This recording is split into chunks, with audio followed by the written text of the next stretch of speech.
everybody, welcome back to Art a la Carte. Today I'm going to review a sketchbook that I just purchased online. And I have to say, usually when I get sketchbooks, I am so excited about them. They are probably one of the big things that I purchase if I'm needing some extra inspiration or wanting to work on a specific study. I love sketchbooks. I collect sketchbooks. I have so many unused sketchbooks. It's ridiculous. I should probably challenge myself more to actually work in them and not just buy them. But, it was Black Friday and there was all these awesome sales, and Strathmore, which I love the brand of Strathmore, had a watercolor sketchbook. And I have one other one. I really, really like it. And so I thought I'd get the sketchbook and try it out. And I have to tell you, when I first got it, my impressions of it was not great.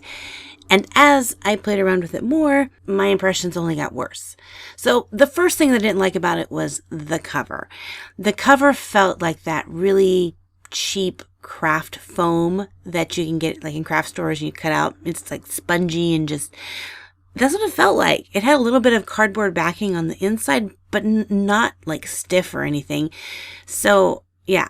So let's move on to the inside. Now the paper itself, the quality of the paper, really, really like. The paper is 140 pound weight, which is really a nice watercolor paper to use for sketching and playing around with.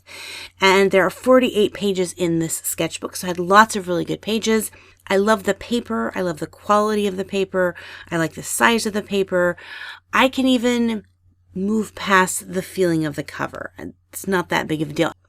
And because the paper itself is so thick, you could use the book on its own and not have to worry about having some sort of stiff backing behind it. But the thing I can't get past is the binding. I don't know what it is. I'm not a book binder, so I don't know why this one is so horrible. But as you can see, as I began to turn the pages, it didn't want to open. And so like to open a page and lay it flat, you had to like bend the book or break the binding. So I went through every single page and I had to force the book open and crack the spine and kind of warp the glue binding. I don't know if the glue was so thick or what.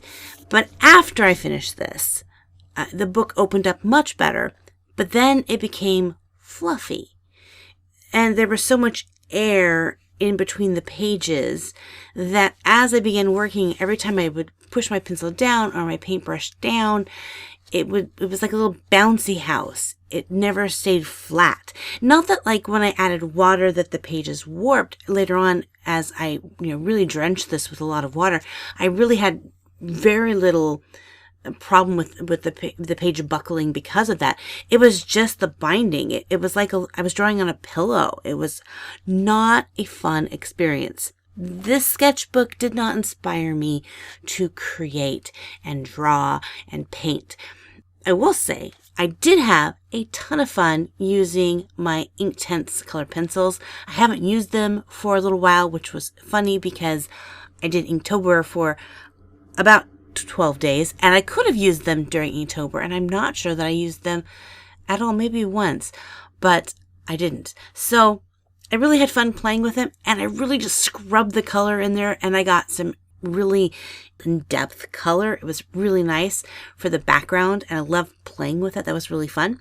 And then for the actual unicorn, one of you guys sent me some watercolor pencils and regular color pencils, and I haven't had a chance to try them out before, so I thought I would give this a go. So I had fun kind of adding in some different colors, some pinks and greens. I think I had yellows. I really was hoping there was a light blue, but there wasn't.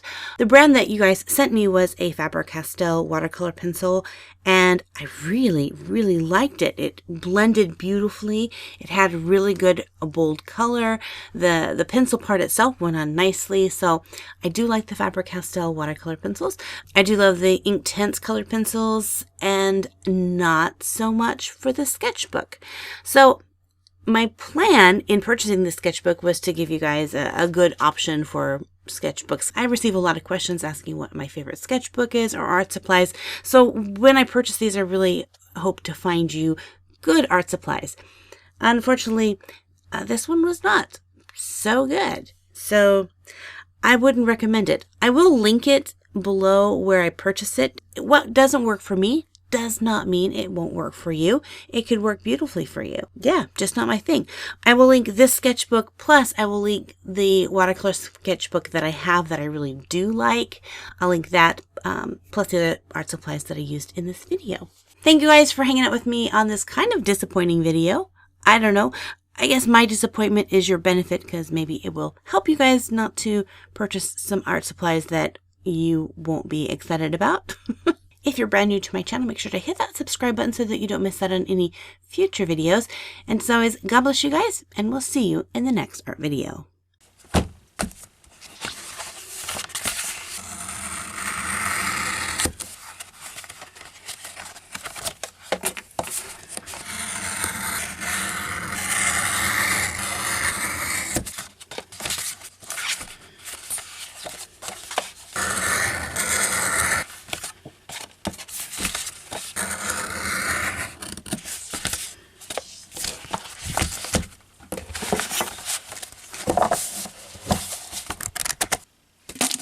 Fixed it.